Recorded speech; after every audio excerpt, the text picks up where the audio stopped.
Coletivo Papo Reto, ele trabalha com a comunicação de que forma?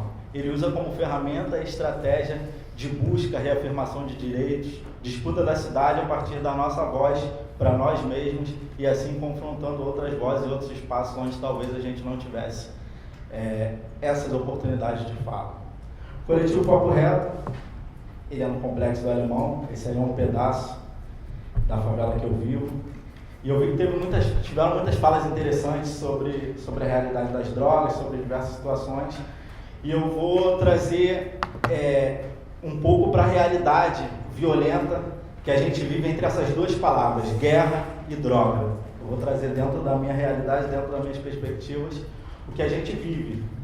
E isso é apenas um compartilhamento, não é a realidade absoluta, não é a verdade absoluta. É a minha verdade, é o que eu vejo, é o que dentro do trabalho que a gente faz a gente percebe.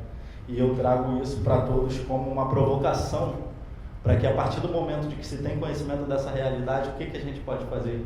O que a gente vai fazer com essa informação? Eu também trabalho no núcleo de reportagens especiais dentro do canal Globo News, onde a gente tem, o grupo que eu faço parte, a gente tem um trabalho de fazer uma comunicação mais pro lado da cidadania, realmente, fazer umas matérias mais reflexivas, com certo espaço a mais de tempo para produzir, preparar e editar essas matérias. E a gente está com essa brecha também dentro do canal Globo News. Para falar do Complexo do Alemão, para falar disso tudo, me perdoem ser um pouco clichê, mas eu queria fazer com vocês uma lista de chamada para confirmar quem está aqui.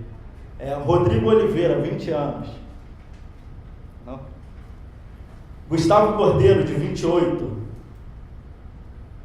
Dalva Bezerra, de 72. Caio Moraes, de 20. Anderson Pereira da Silva, 17 anos. Gabriel Ferreira, 14 anos. Luiz Gustavo, 15. Kátia Valéria Borges, 26 anos. Ninguém? Então, essa aqui é uma lista das pessoas que morreram no Complexo do Alemão de dezembro de 2013 até agora, em 2015. Estão aqui policiais, pessoas envolvidas com a criminalidade e moradores, que são os que mais morreram no meio dessa guerra toda. Essa lista ela é pesada, ela é cruel e ela mostra diretamente o que é a realidade, o resultado violento, quando a gente fala sobre essa questão da guerra às drogas. Essa é a última instância dessa guerra às drogas, é a morte. E a gente que mora na favela, a gente tem, muitas vezes, também quem trabalha com a mídia dentro da favela, muitas vezes uma crítica direta à instituição PM. E isso às vezes é mal interpretado do lado de fora. Mas as pessoas elas não têm uma crítica contra o ser humano PM, mas contra a forma da atuação dessa instituição que priva de direitos os próprios PMs e que quem sente a consequência dessa situação que a PM vive somos nós, moradores de favela. Então a gente tem, dentro do Complexo do Alemão, eu trouxe algumas imagens para entender o porquê de uma revolta com a PM, apesar de termos a noção de todo um conjunto de situações que apertam junto com o policial aquele gatilho que mata um pobre e que faz a violência se espalhar por todas as favelas do Rio de Janeiro, as mais de 1000 existentes. Essa é uma imagem de um policial em situação de guerra. No Complexo do Alemão eu tenho a foto completa, resolvi não expor o rosto do policial trabalhador. Ele está numa localidade conhecida como Areal, no Complexo do Alemão, e ele está mirando na direção de uma rua onde na mira da arma dele tem 2 salões de cabeleireiro, um açougue, uma padaria e diversas casas. A gente vive sobre a mira de armas 24 horas por dia, tanto da polícia quanto do tráfico. Essa é a realidade de um policial num dos locais perigosos do Complexo do Alemão, na contenção do seu trabalho e a nossa vida cotidiana ali com o menino com a chuteira na mão, um pouco da nossa realidade dentro desse território chamado favela.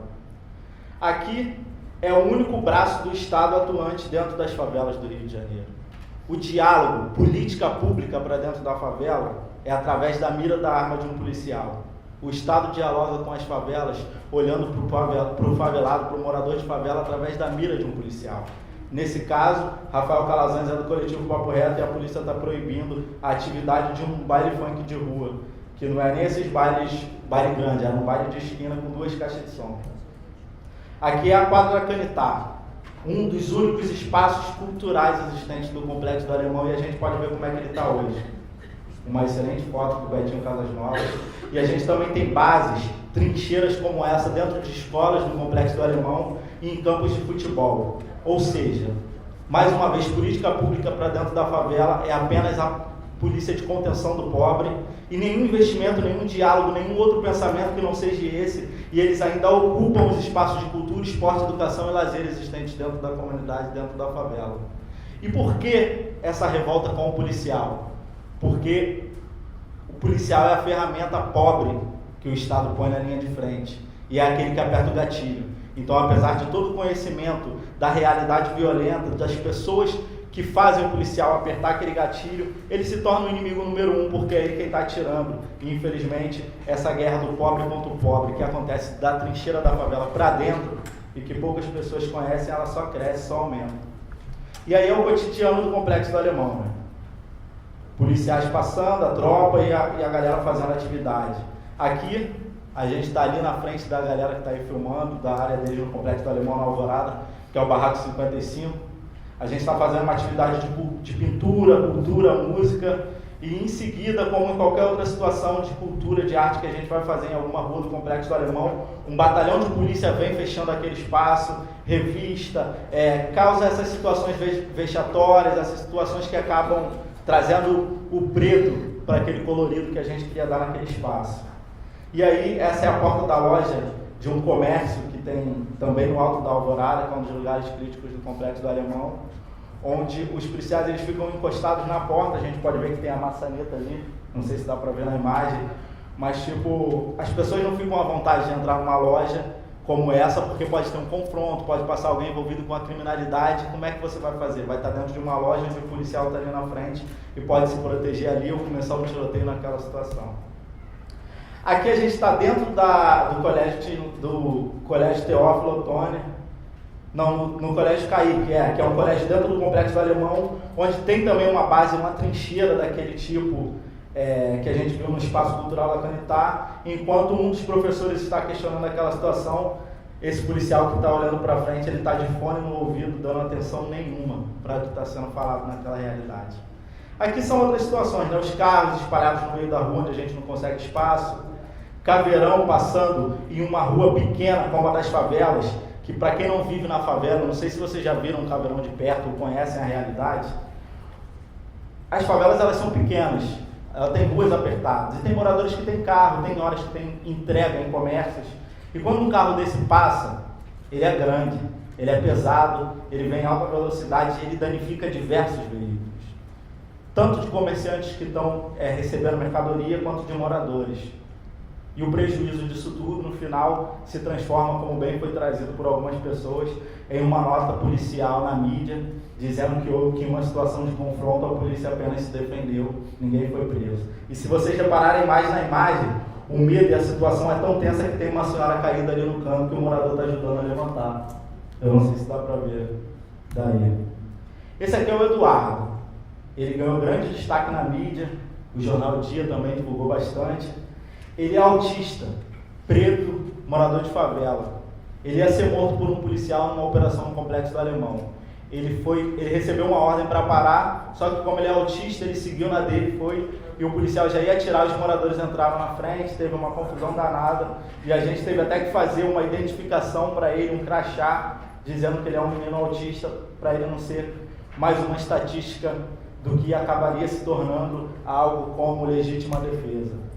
E perdoem a imagem, a quem não vive com essa realidade, a gente tem isso na nossa porta. Esse é o Eduardo, o caso mais recente que a gente tem e o mais doloroso. Eu vou compartilhar com vocês, eu fui uma das primeiras mídias independentes e até mídias gerais a chegar nessa área, junto com a Renata Trajano e o Carlos Coutinho. A situação do Eduardo é a seguinte: ele estava sentado na porta de casa, que tem em torno de 5 degraus. Quando o policial deu um tiro na nuca dele por trás, porque ele estava com o celular na mão e o policial alegou ser uma arma, confundido com uma arma, quando ele tomou esse tiro na nuca, ele foi jogado para frente nessa escada.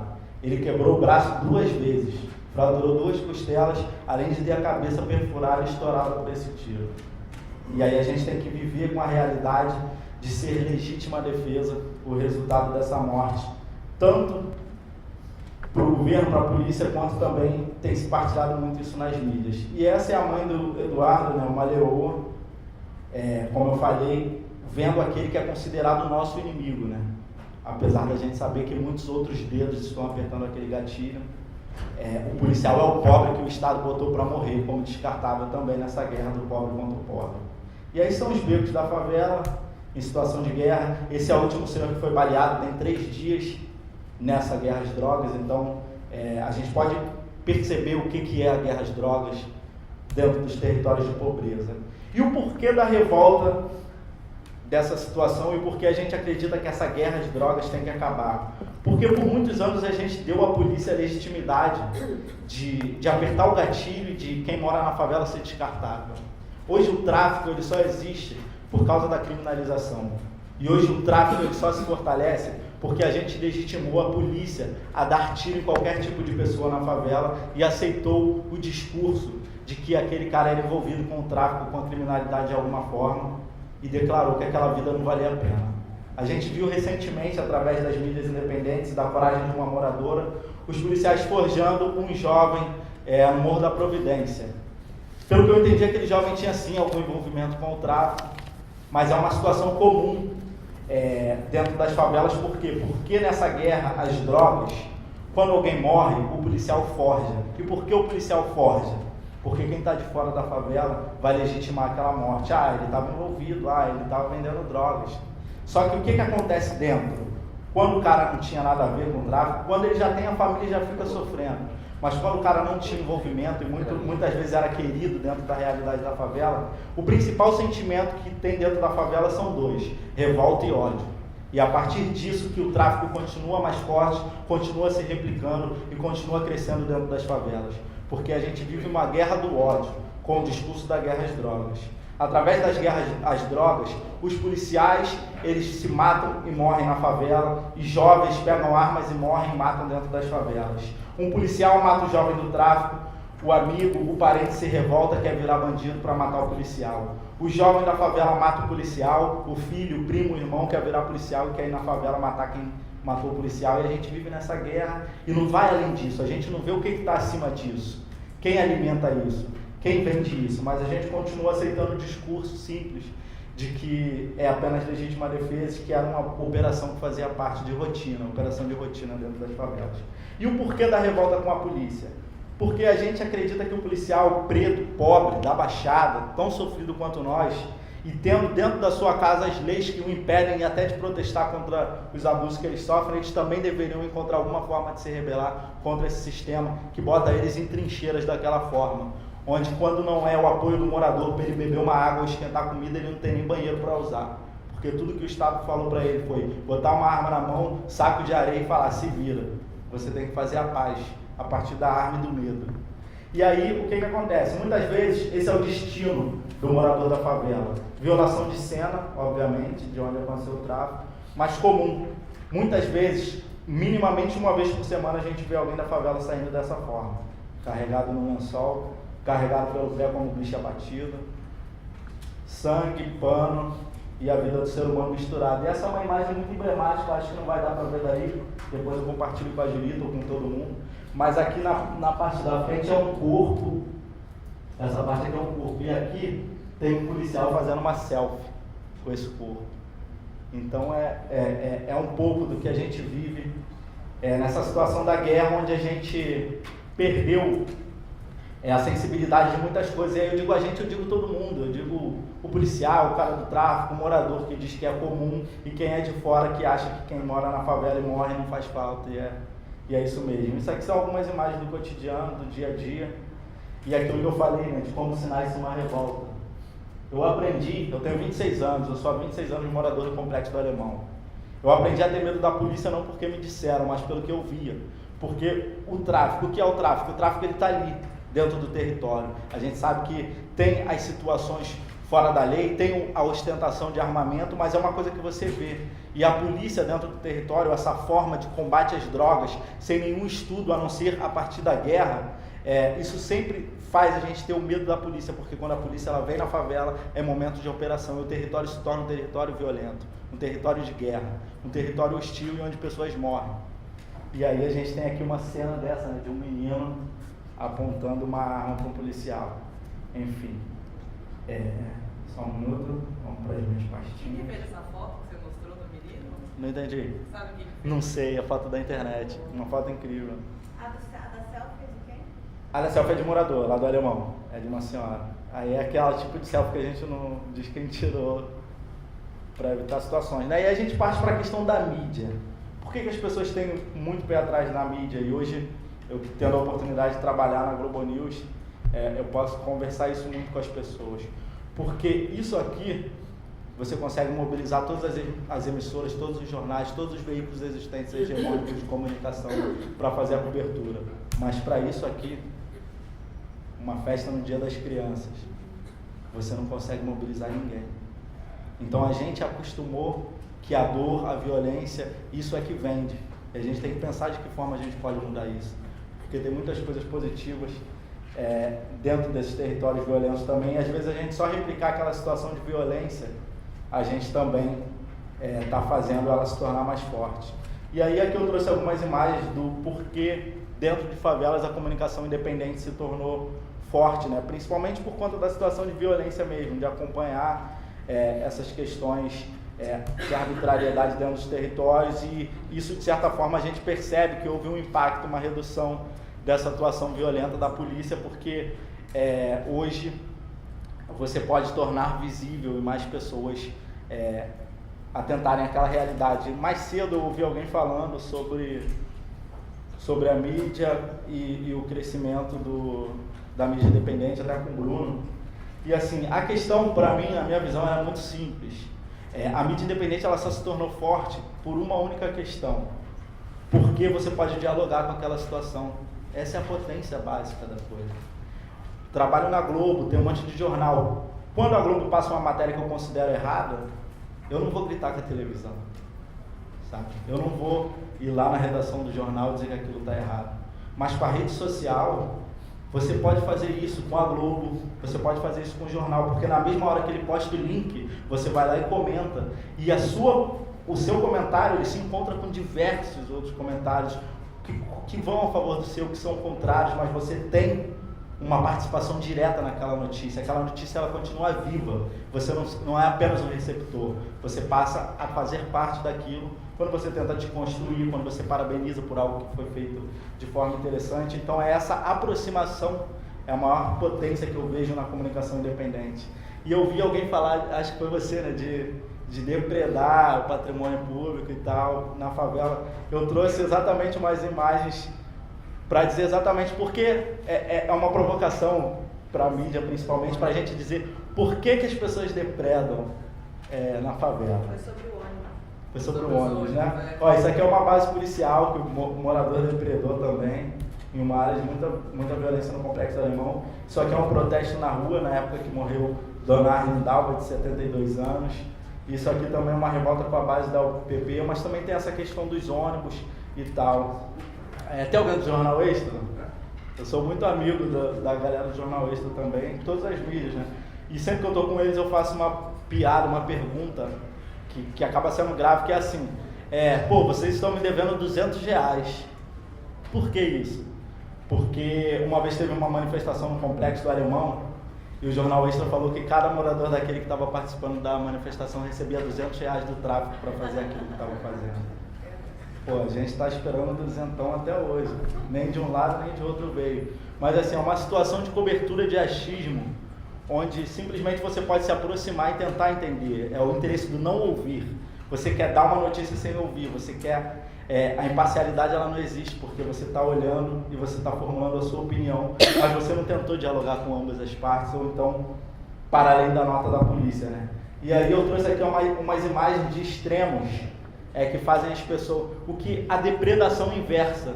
Isso aqui é dentro de uma favela. A moto de um mototaxista tomou um tiro no tanque, ele não pode mais trabalhar. Não sei se veio do tráfico, se veio da polícia. Mas aí, como é que faz? Quem vai cuidar disso a não ser ele mesmo? Isso aqui é uma rua no Complexo da Penha. Dentro dessa arte dura, se vocês repararem, cada poste, cada comércio, cada bar, tem no mínimo 15 tiros em cada parte. Isso aqui é a parede de um teleférico. Isso aqui é o casaco desse jovem, Juan. Ele tomou um tiro, bala perdida, dentro da favela quando estava indo para a academia.